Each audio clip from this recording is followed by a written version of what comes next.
বলো, জিতিয়ে দিলে তাকে, নিজের কথা বলি। বয়স আমার অল্প, একজনের মন ছুঁয়েছিল আমার এই কাঁচা বয়সের মায়া, তাই জেনে পুলক লাগবো আমার দিকে। ভুলে গিয়েছিলাম অত্যন্ত সাধারণ মেয়ে আমি। আমার মতো এমন আছে হাজার হাজার মেয়ে, অল্প বয়সের মন্ত্র তাদের যৌবন। তোমাকে দোহাই, একটি সাধারণ মেয়ের গল্প লেখো তুমি। বড় দুঃখটা তার স্বভাবের গভীরে অসাধারণ যদি কিছু তলিয়ে থাকে কোথাও, কেমন করে প্রমাণ করবে সে? এমন কজন মেয়েও যারা তা করতে পারে। কাঁচা বয়সে জাদু লাগে ওদের চোখে, মন চায় না সত্যের খোঁজে।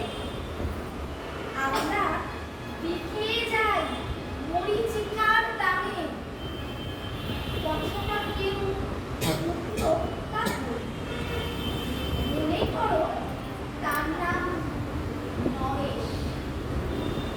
সে বলেছিল কেউ তার চোখে পড়েনি আমার মনে।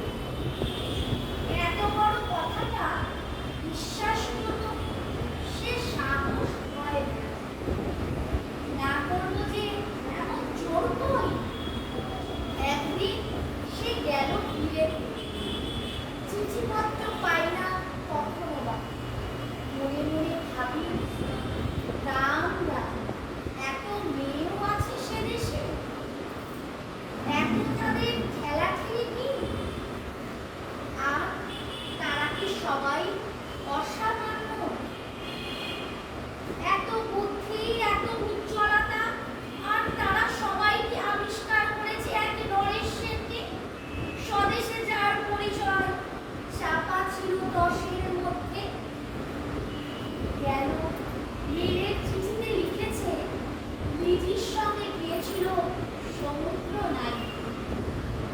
বাঙালি কবির কবিতা গলায় দিয়েছে তুলে, সেই যেখানে বসে উঠছে সমুদ্র থেকে। তারপরে বাড়ির পরে বসলো পাশাপাশি, সামনে তুলছে নীল সমুদ্রের ঢেউ। আকাশে ছড়ানো নির্মল সূর্যালো। লিজি তাকে খুব আস্তে আস্তে বললে, এই সেদিন তুমি এসেছো, দুদিন পরে চলে যাবে। ছিলুটের দুদিন ঘোড়া, মাঝখানটুকু ভরা থাক একটি নীলের বস্তু বন্ধু দিয়ে। কথা বলবার কি অসামান্য ভঙ্গি। সেই সঙ্গে নরেশ লিখেছে, কথাগুলি যদি বানানো হয় মুশকিল, কিন্তু চমৎকার। ফিরে বসানো সোনার ফুল কি সত্য? তবু কি সত্য নয় বুঝতেই পারছো।